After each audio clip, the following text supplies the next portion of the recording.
2011年同埋2012年咧，香港教區定為呢個教友年。咁而今年咧，2013年咧叫信德年。其實兩者咧係有互相關係嘅。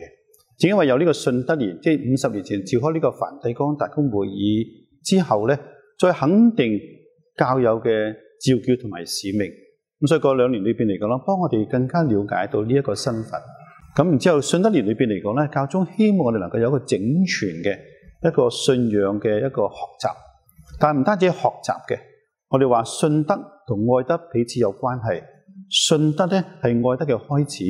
而愛德咧係信德嘅圓滿。咁所以我哋喺未來呢幾次嘅有系列嘅一個信仰培育當中咧，我哋都強調3樣嘢，就個知情意。知咧而一個有系統嘅增加知識，情咧就係講緊愛情，我哋同主呢一個個人嘅關係，呢種親密嘅關係。意咧就具體嘅行動呢方面。咁我哋好開心咧，今次能夠請咗蔡惠文神父啦，同埋一組嘅聖人修院嘅教授，好有系統咁幫助我哋能夠帶領呢一方面，好使我哋未來咧呢1年裏邊咧，唔單止加深我哋信仰呢一個認識，而係呢種信仰嗰種嘅感覺，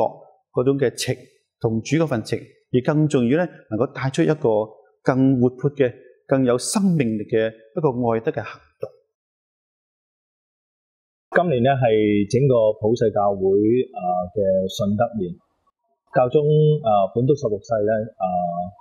擬定今年為信德年咧，係希望整個嘅教會咧都能夠更新自己嘅信仰啦。咁而更新信仰，教宗咧特別咧希望咧我哋咧係能夠重溫咧係兩個近代教會裏邊重要嘅文件，一個咧就係梵二大公會議。一個咧就係天主教嘅教理，咁因為呢兩個文件咧都係近代教會經歷咗好多嘅挑戰啦，為咗要回應社會世界嘅需要咧，而重新對自己嘅信仰嘅反省同埋表達。咁香港教區呢一個嘅信德年嘅專責小組咧，為咗要回應教宗呢一個嘅信德年嘅邀請咧。咁我哋就辦咗咧一連串嘅講座，咁我哋咧就叫佢做梵二大公會議嘅信德。咁其實裏邊咧就係嘅構思咧，主要就係幫助大家好似為回應教宗嘅邀請，一方面就係重溫翻呢幾個教會文件嘅重要嘅內容，但係咧我哋咧又選擇咧用一個信德嘅角度咧嚟到係去了解同埋去把握，咁所以我哋叫做咧梵二大公會議嘅信德就係咁樣嘅意思。咁呢一連串嘅講座咧，咁主要我哋就分咗做7講啦。咁如果從一個嘅大公會議嘅文獻嚟到鋪排嘅話咧，咁你就會睇到我哋係首先係由內而外，我哋首先咧睇翻咧教會信仰嘅根基係乜嘢嘢，就係天主嘅啟示。天主點樣咧向人揭示咗自己？咁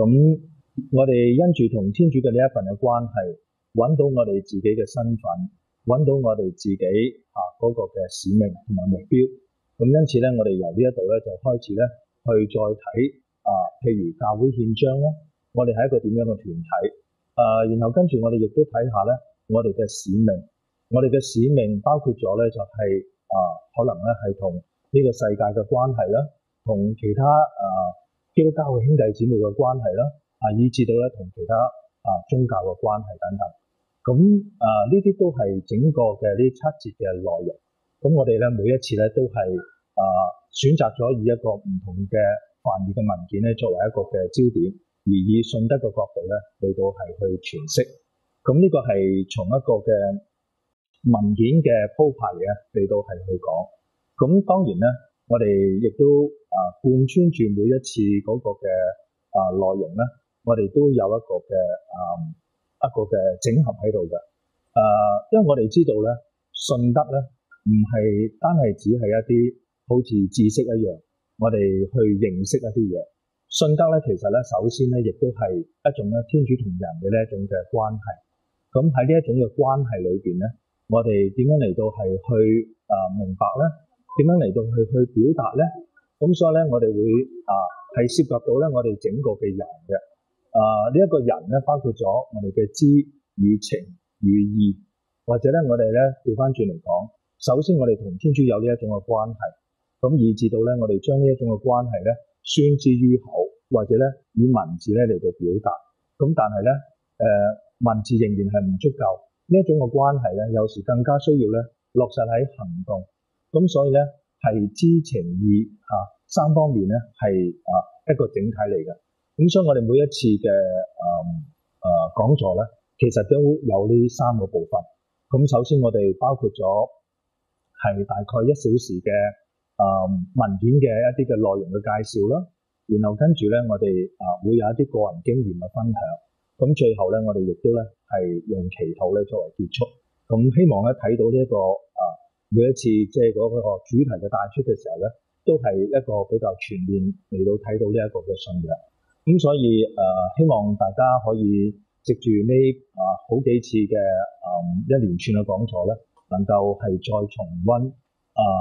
我哋嘅信仰，反思我哋嘅信仰，亦都咧係回應教宗咧對整個教會嘅呢一份嘅邀請。